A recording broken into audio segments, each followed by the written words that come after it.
Hello, my friends. Welcome to Nanaabas Kitchen. Today is exciting because we have on the menu our chicken curry, which we served with our multiple layered soft chapatis. You have to watch that video. It's linked below. It pairs also very well with rice and beans, yellow rice. Oh, it is a match made in heaven. This yellow rice and the chicken curry. Now you may also serve it with our buttery, delicious butter rice.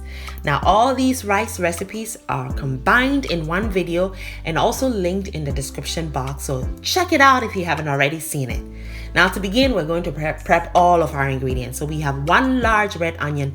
You may use any onion you have available to you. I just happen to have some red onions this day. So thinly slice your onions and you're done prepping your onions. You're also going to need 4 cloves of garlic, which you need to finely chop.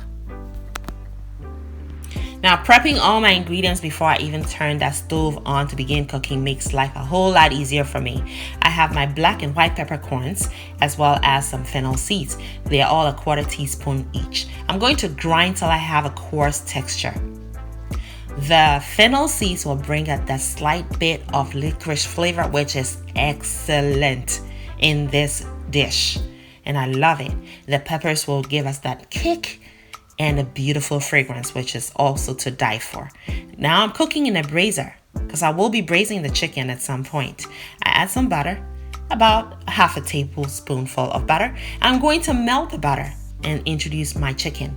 The chicken is a dark meat portion, so I'm using the thighs, which have been skinned, deboned, and the excess fat have been cut off, and I have cut them into small pieces, bite-sized pieces, and I've added my ground ingredients. That's Garamasala, and I've added my curry powder, ginger powder, turmeric, and I'm also not forgetting to season. That's important at this stage. And then I also add chicken seasoning. Now, the Garamasala helps to elevate the curry flavor in this dish, which is important. It is a curry. So you're going to combine all your ingredients by stir frying. We are cooking on high heat at this point because we're stir frying. We're trying to sear in all these beautiful flavors. And then after that, we're going to braise. Now, you normally need a braising liquid to braise.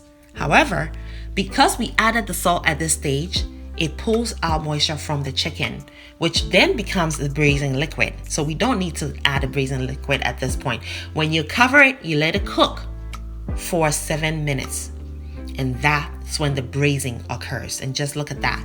You have the chicken pieces nicely caramelized and it's cooked completely through, which is important when you're cooking your chicken.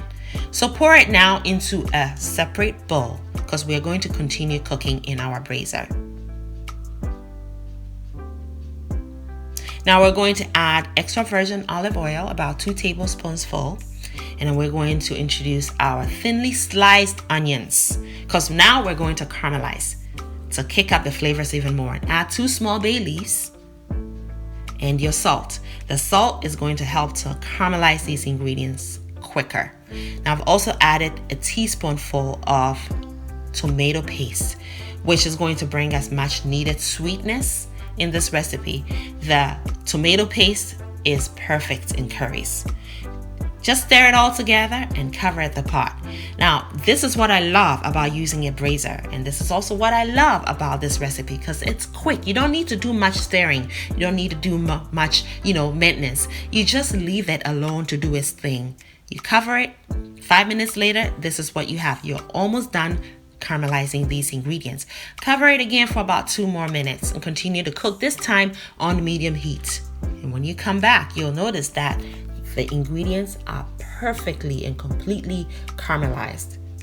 I add 2 small Scotch bonnet peppers. I just want their fragrance, not the heat, so I leave the heads on. And this is when I also add my finely chopped garlic. I don't add it in the beginning because I don't want them to burn while we're cooking on high heat because then it will become bitter. We are about 20 minutes into the preparation. We're almost done cooking. Now you combine your cooked chicken and just stir it all together to get all your ingredients evenly incorporated. I also rinsed the bowl I kept the chicken in with about 4 tablespoons of water and added it because we need to thin up our curry at this point. I added it, it wasn't captured in the video. Now to freshen it all up, I add my green peas, which will also bring us that much needed fresh sweetness, burst of sweetness here and there, that, surprise. It's perfect. And the children will also be indulging. So I always think along the lines of nutrition. Here you have it.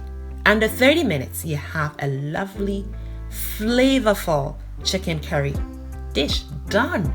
And I served it with chapati on this day. I also garnished it with some scallions that are finely chopped. Beautiful recipe, quick and easy. I would love for you to try this recipe and let me know what you served it with. Thank you so much for watching. Make it a great day and have fun, especially in that kitchen.